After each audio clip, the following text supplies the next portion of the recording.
I was in my small apartment on the west side of Chicago. My phone buzzed.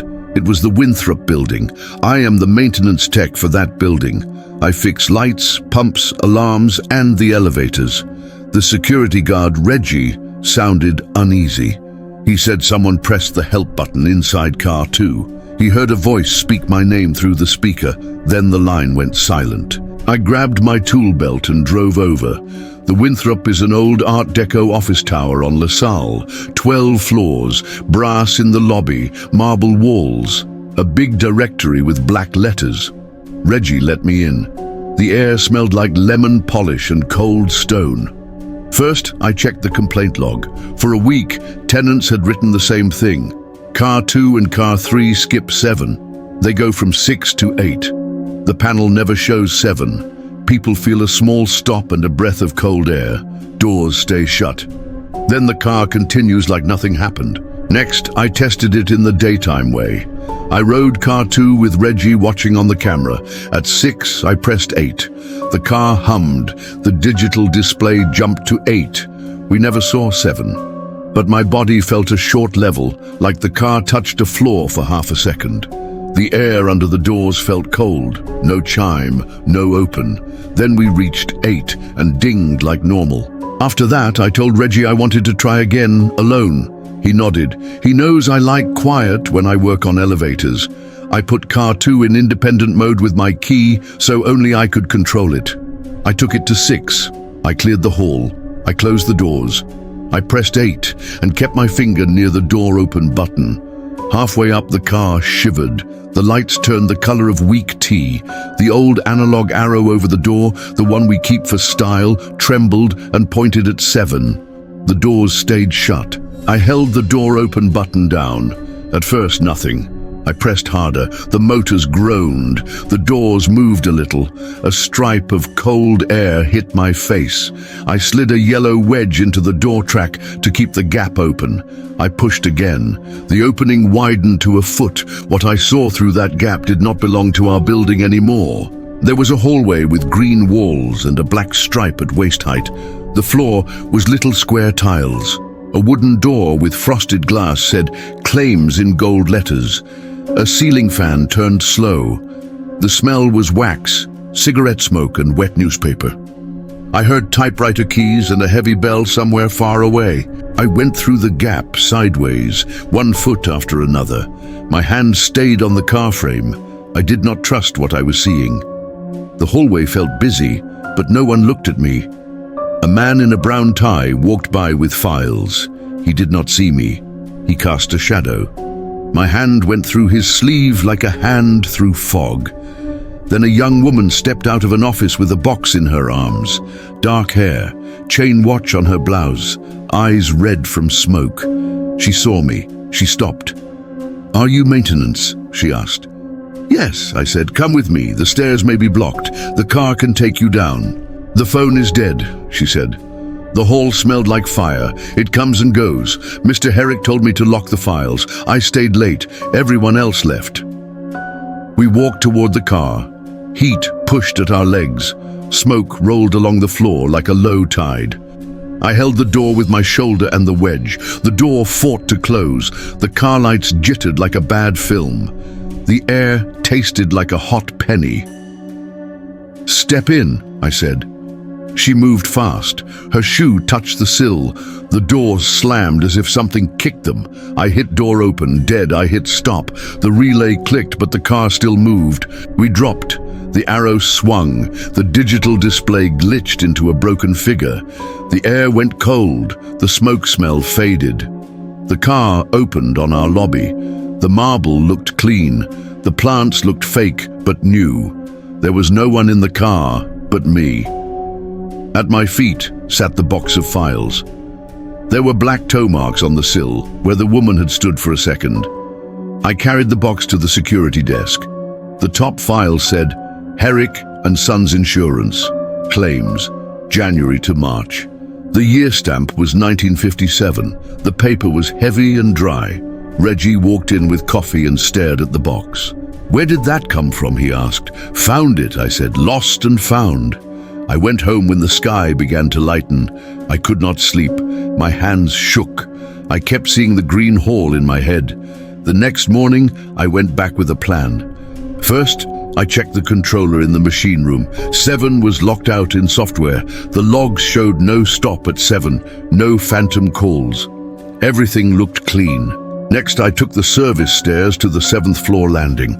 The hall door for 7 had been sealed with a fresh steel plate, new bolts, clean grey sealant, a city permit tag from 3 months ago. Someone had closed 7 for good. I put my palm on the plate. It felt cool. Then slowly, it felt warm, like a breath behind metal. After that, I returned to car 2 and rode alone again. At the same cold hitch, I held door open and wedged. I slipped through to the green hallway. This time I checked the wall by the elevator. I found an old fire phone cabinet. The door was ajar. Inside, the handset hung by a cord. The cord had a small break where copper showed. A pulled wire like someone had yanked too hard during a panic. If that wire is down, the bell does not ring to the lobby. When the bell does not ring, the operator does not recall the car. An open shaft can feed a fire like a chimney. A closed shaft can slow it. A man in a work shirt stood beside me. His patch said Al. He looked tired, he looked calm. "You see it," he said. "I do," I said. "If I bridge this, the bell will ring." "It will ring both ways," he said, "here and there." I twisted the copper together and capped it from my belt kit. A small bell inside the cabinet pinged once. Then the corridor siren roared to life. The sound rolled down the hall as if the walls carried it. The orange glow at the end of the corridor flared and pulled back. I heard real voices then. "West stair, this way. Do not open that door." "Go to the west stair," I shouted into the smoke. "Do not wait for the car." Shapes moved in the haze. A man in a brown tie, a woman with a box, a clerk with ink on his wrist.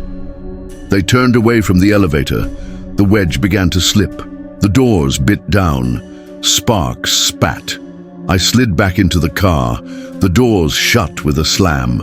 The car rose clean to 8. I took the box to a little records room in the basement that sits behind a rolling shelf. The air was dry. The shelf had space for one more box. I put it there. The air felt warmer by a tiny amount. I cannot prove it. It felt true. For a few nights after that, I woke at 2:13 a.m. with the taste of wet newspaper in my mouth. I heard a fan click in my head. On the 5th night, a tenant emailed. She had been working late. She rode from 6 to 8. She swore a live voice, not the recording, whispered her name and said, "Follow the bell." She asked if we had a prankster. I told her no. I went in early and tested again. The car still made a small hitch between 6 and 8, but softer now. I did not pry the doors. I spoke to the empty car like I was talking to someone standing just outside. "West stair," I said. "Follow the bell. Do not force the door. The latch will open."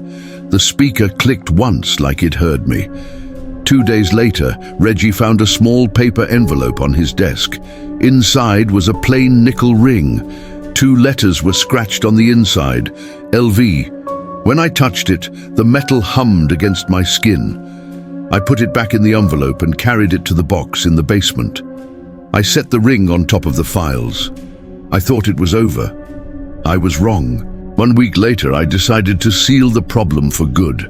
I wanted the shaft to stop breathing at 7. I went to the machine room at midnight. I opened the controller and checked every relay. All normal. Then I put the car in inspection mode and climbed onto the roof. I rode up slow to the 7-door plane. The hoistway wall at 7 is solid steel. No peephole. Welded. I pressed the door restrictor release to test the gates. The car doors should not open against a sealed wall. They opened anyway. A finger width, 3 fingers, a hand. Cold air poured over my wrists. It went up my sleeves and onto my back. The hoistway lights dimmed. The sealed wall rippled. Pale green paint showed under it like ice thinning on a pond. The old hall appeared. The fan clicked fast. The fire phone cabinet hung open. The wire in it was fixed for a second, then broken for a second, then fixed again, like time did not know which way to be. A face pressed into the gap. A man with a work shirt and a patch that said Al. He should have been the same calm person. He was not. His skin looked like soot. His eyes were dull. His smile was too wide. "We do this together," he said, and his voice came out of the car speaker like a recording. "Hold the door." He jammed his hand between the doors. The metal hit his fingers and bounced. The motor whined. The doors could not crush him. The car shook. The counterweights groaned. Heat pulsed from the corridor like a breath. I understood the trap in one clear line. A fire needs air. An elevator shaft is a throat. A door held open feeds that throat. If I kept holding the door, I would help the fire on their side. If I closed it, I might starve it. Some people there now heard the bell, others did not. The thing at 7 wanted my help every night forever. "No," I said. I kicked the restrictor back. I threw the red stop. I cut a short jumper and clipped it across the door lock leads to trick the controller. To the car, the doors were closed. The motor surged. The doors bit down on Al's hand. His hand turned into flakes and blew away. The doors slammed shut. The car jumped and climbed hard past 7. I scrambled back inside and let the car open on 8. The hallway was quiet. A water cooler bubbled. I could hear my own breath. My hands bled where the cold had burned them. I went down the stairs to 7 and touched the sealed plate. It burned my palm for a second. When I pulled away, a pale 7 glowed on my skin. It faded slow. I checked the basement room.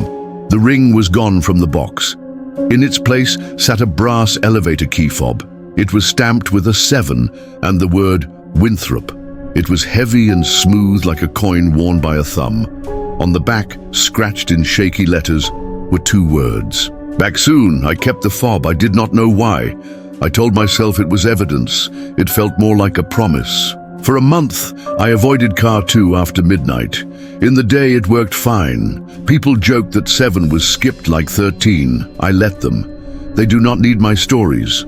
At night, I sometimes checked the cameras. Twice, I saw the doors on car 2 open by themselves for 6 long minutes at 2:13.